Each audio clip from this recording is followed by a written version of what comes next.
Hello students, हमने प्रश्नावली 9.1 के बेसिक के बारे में पढ़ लिया था। अब अपन प्रश्नावली 9.1 स्टार्ट करते हैं। ठीक है, देखो ध्यान से। हमें पहला प्रश्न दिया है, एक हमें ग्राफ दिया है और हमें बोल रहा है कि यहाँ पे जो P, Q, R और S हैं इसके निर्देशांक ज्ञात करो। सही है, तो हमें केवल निर्देशांक ज्ञात करने हैं। तो P के निर्देशांक क्या होंगे? जब भी हम किसी बिंदु का निर्देशांक लिखते हैं तो अपन हमेशा पहले x का और फिर y का लिखते हैं। सही है, तो हमें p का लिखना है। तो p का निर्देशांक क्या होगा? देखो x पे तो कितना आ रहा है, 4 और 6 के बीच में कितना आ रहा है, 5। और y पे कितना आ रहा है, 4 और 2 के बीच में कितना आ रहा है, 3। और हम जानते हैं प्रथम चतुर्थांश के अंदर सारे ही किसके आते हैं, प्लस के। तो 5 और 3। तो यहां हम लिखेंगे p के निर्देशांक बराबर 5 और 3। क्लियर? इसी प्रकार Q के निर्देशांक बताओ क्या होंगे। देखो x पे तो क्या आ रहा है, -4, y पे कितना आ रहा है, +6। तो -4 +6। सही है। ऐसे ही r के निर्देशांक, r देखो कहां पर आ रहा है, x पर तो आ रहा है क्या पर, 3 पर, -3 पर। और y पे कहां पे आ रहा है, -2 पर। क्लियर? फिर s के निर्देशांक देखो, x पे तो कहां पे आ रहा है, 1 पर, और y पे आ रहा है -5 पर। सही है। तो इस प्रकार से हमारा पहला प्रश्न पूरा हो गया। समझ में आ रहा है? देखो एक बार इसको, हमें केवल इसको ग्राफ को देखकर बिंदुओं के निर्देशांक लिखने हैं केवल। ठीक है, अब हम दूसरा प्रश्न पढ़ेंगे। कुछ रोके हुआ,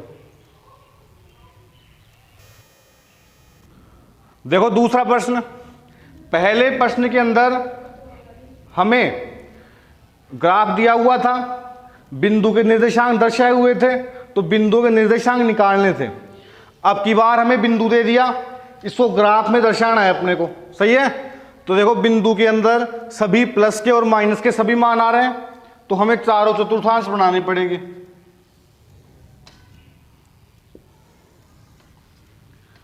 सही है। सबसे बड़ा मान कितना आ रहा है, 4। तो यहां 0, 1, 2, 3, 4, -1, -2, -3, -4, 1, 2, 3, 4, -1, -2, -3, -4। सही है। ये y अक्ष है, ये x अक्ष है। क्लियर? अब पहला बिंदु कितना आ रहा है, 1 और 2।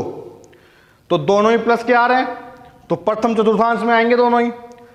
प्लस का तो 1 और y की जगह 2। ये बिंदु हो गया 1 और 2, p नाम दे दिया। सही है।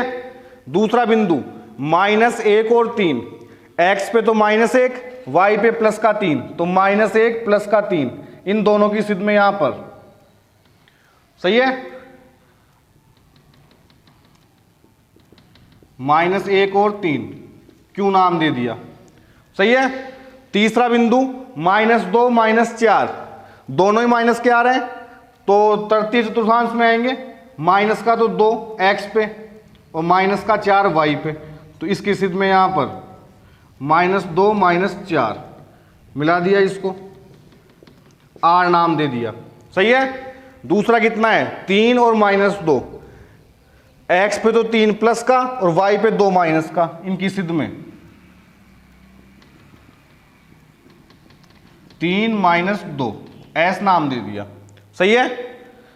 दूसरा लास्ट, सेकंड लास्ट, 2 और 0, x पे तो 2 प्लस का और y पे 0, 0 और 2 की स्थिति में यहां पर 2 और 0। क्लियर? t नाम दे दिया। लास्ट 0 और 3, x पे तो 0, y पे 3 प्लस का, तो यहीं पर आएगा 0 और 3, u नाम दे दिया। तो इस प्रकार से हमने जो 6 निर्देशांक थे, 6 के 6 निर्देशांकों को लिख लिया। सही है। देखो एक बार,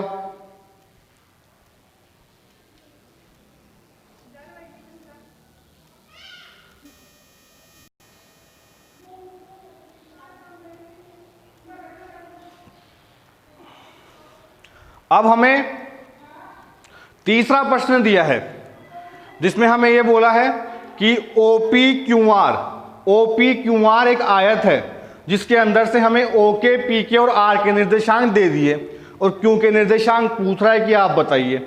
सही है। तो अब देखो तीनों बिंदुओं के अंदर जो भी मान आ रहे हैं वो सभी प्लस के आ रहे हैं, तो मतलब अपने को चारों चतुर्थांश बनाने की आवश्यकता नहीं है। अपन एक चतुर्थांश बनाएंगे प्रथम वाला, क्योंकि उसके अंदर ही सभी मान प्लस के आते हैं।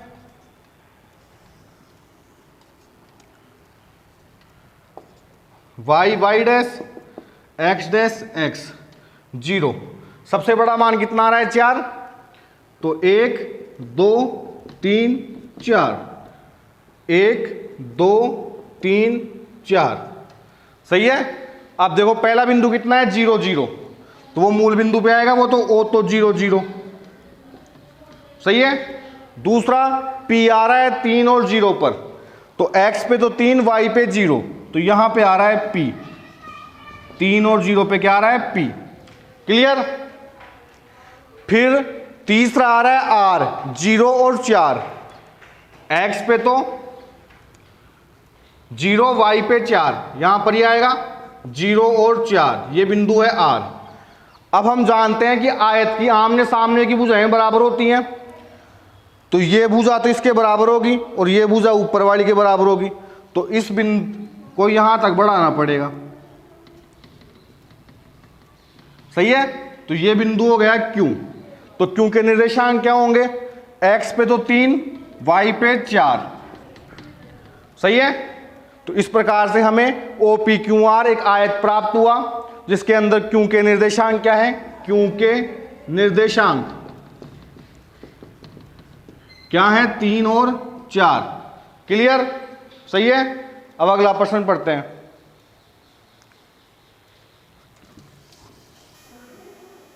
अब चौथा प्रश्न, चौथे प्रश्न के अंदर हमें 5 बिंदु दे दिया और हमें पूछ रहा है कि पांचों बिंदुओं को मिलाने से कौन सी आकृति प्राप्त होगी।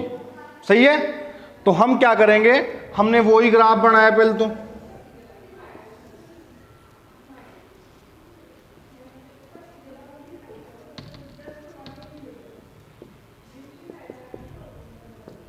सही है। सबसे बड़ा बिंदु कितना है 2, तो 0 1 2, -1 -2, 1 2, -1 -2। क्लियर। अब पहला बिंदु कितना है -1 और 0, तो x पे तो -1, y पे 0, यहीं पर आएगा -1 और 0, P नाम दे दिया। क्लियर। दूसरा 1 और 0, x पे तो 1, y पे 0, यहां आएगा 1 और 0, Q नाम दे दिया।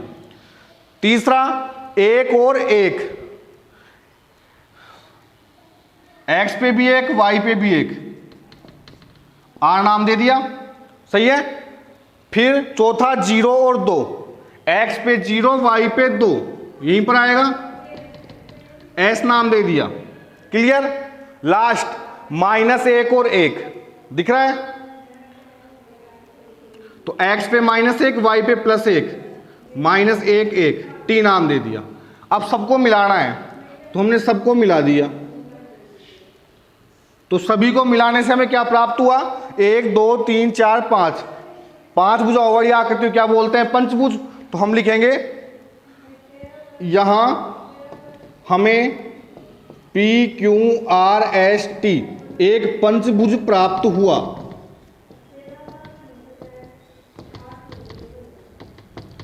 सही है। इसी प्रकार से पांचवा प्रश्न है, पांचवें प्रश्न के अंदर हमें 2 प्रश्न दिया है और 4-4 बिंदु दिए हैं। क्या दिए हैं, 4-4 बिंदु।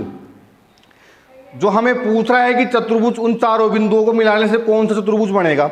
सही है। वो आपको खुद को करना है, नहीं आए तो मेरे को कमेंट में बताना। ठीक है। अब अगला पढ़ते हैं। अब छठा प्रश्न, छठे प्रश्न के अंदर हमें 2-2 बिंदु दिया है और उनके बीच की हमें दूरी निकालनी है। क्लियर। तो हम पहला करते हैं। पहला हमें 2 बिंदु दिया, उनको अपन कुछ भी नाम देते हैं P और Q, -6 7 और दूसरा बिंदु क्यू मान लिया -1 -5। सही है। दोनों बिंदुओं के बीच की दूरी निकालनी है। तो दूरी का फॉर्मूला अपन ने जब बेसिक पढ़ा था अपन ने, क्या होता है, x2 माइनस x1 का whole square plus y2 minus y1 का होल स्क्वायर। क्लियर। तो दूरी किसके बीच में निकालनी है, दो बिंदुओं P और Q के। तो मतलब PQ दूरी निकालनी है अपने को, PQ। क्लियर। अब देखो ध्यान से, P पहले नंबर पे आ रहा है तो ये तो हो गया x1 y1, x1 y1। क्यों दूसरे नंबर पे आ रहा है तो क्या हो गया x2 y2। क्लियर। तो यहां वैल्यू रखते हैं अपन। देखो x2 की जगह क्या रखूं, x2 की जगह क्या रखूं, माइनस का 1, फिर ये वाला माइनस। सही है। x1 की जगह क्या रखूं, माइनस का 6। तो ब्रैकेट लगाना पड़ेगा क्योंकि दो चिन्ह एक साथ नहीं आते कभी भी। और फिर ऊपर क्या लग रहा है, स्क्वायर, प्लस y2 की वैल्यू कितनी है, -5, ये वाला माइनस y1 की वैल्यू कितनी है, 7 का स्क्वायर। अब देखो ध्यान से, माइनस का 1, माइनस माइनस को इंटू किया तो क्या आया, प्लस का 6 का होल स्क्वायर, -5 -7। जब भी समान चिन्ह आते हैं उनको अपन हमेशा जोड़ते हैं। तो -5 और -7 कितना हो गया, 12। और चिन्ह वही लगाते हैं जो इनके आगे आ रहा है, जो ऊपर स्क्वायर। जब असमान चिन्ह आते हैं तो घटाते हैं अपन। 6 में से 1 गया तो 5, बड़ा चिन्ह किसका है, प्लस का, और ऊपर स्क्वायर। 12 का स्क्वायर क्या होगा, -12 को -12 से गुणा किया तो 144 प्लस के। ठीक है। 5 का स्क्वायर 25, 144। सही है। जोड़ने पे कितना आया, 169। 169 का अंडर रूट क्या होता है, 13। क्लियर। ये पहला हो गया मेरे अंदर।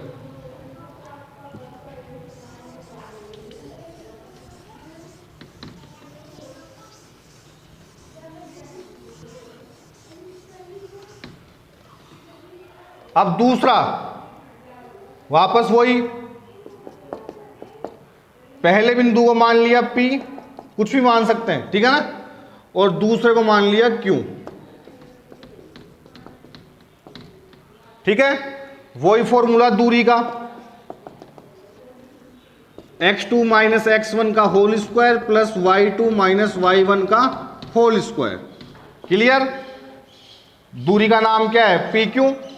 P के निर्देशांक को x1 y1, Q के निर्देशांक को x2 y2। क्लियर।